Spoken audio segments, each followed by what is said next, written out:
இந்த உலகத்துல நம்ம ஒரு பிடி சாப்பாடு சாப்பிட எத்தனை பேரோட உழைப்பு இருக்கு உங்களுக்கு தெரியுமா? அந்த உழைப்புக்கெல்லாம் நன்றி சொல்லுற ஒரே பண்டிகை தான் தைப்பொங்கல். இந்த கதை ஒரு சின்ன கிராமத்துல நடந்த ஒரு அழகான பொங்கல் கதை. ஒரு காலத்துல பச்சை பசுமை நிறைந்த ஒரு அழகான கிராமம் இருந்துச்சு. அந்த கிராமத்துல மாரியப்பன்னு ஒரு எளிமையான விவசாயி வாழ்ந்தான். அவன் தினமும் சூரியன் உதிக்கிறதுக்கு முன்னாடியே நிலத்துக்கு போவான். மண்ணை உழுது விதையை விதைப்பான். அவன் மனசுக்குள்ள ஒரே நம்பிக்கை, இந்த விதை ஒரு நாள் பலருக்கு உணவா மாறணும். ஒரு நாள் காலை வானத்துல சூரியன் மெதுவா எழுந்தான். அவன் சிரிச்சுக்கிட்டே சொன்னான், மாரியப்பா, நீ விதை விதைச்ச இந்த நிலத்துக்கு நான் என் வேலை தர்றேன். அதுதான் இந்த விதை செடியா மாறுது. மாரியப்பன் கைகளை கூப்பி சொன்னான், சூரியனே, நீ இல்லனா உயிரே இல்ல. சில நாட்கள் கழிச்சு வானம் கருகி மழை கொட்ட ஆரம்பிச்சது. மழை தேவி மென்மையா சொன்னாள், இந்த விதைக்கு உயிர் தர்றது என் துளிதான்.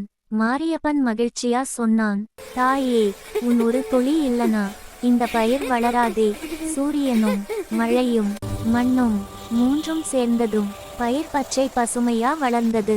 காற்றுல அசையும் நெல் வயல் பார்க்க கண்களுக்கு விருந்தா இருந்துச்சு. கிராமம் முழுக்க மகிழ்ச்சி. நாட்கள் ஓடின. தை மாதம் வந்தது. வீடு வீடா அழகான கோலங்கள், புதிய பானை, புது அரிசி, பால். அடுப்புல பானை வச்சாங்க.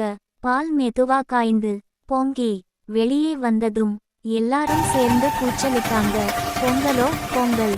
மாரியப்பன் பொங்கலை சூரியனுக்கு காட்டி சொன்னான், சூரியனே, இந்த அறுவடைக்கு நீதான் காரணம். மழை நோக்கி சொன்னான், மழையே, உன் அருளால்தான் இந்த பொங்கல். மண்ணை தொட்டு சொன்னான், தாயே, நீ தாங்குனதால்தான் நாங்கள் வாழுறோம். குழந்தைகள் எல்லாம் கை தட்டி மகிழ்ந்தாங்க.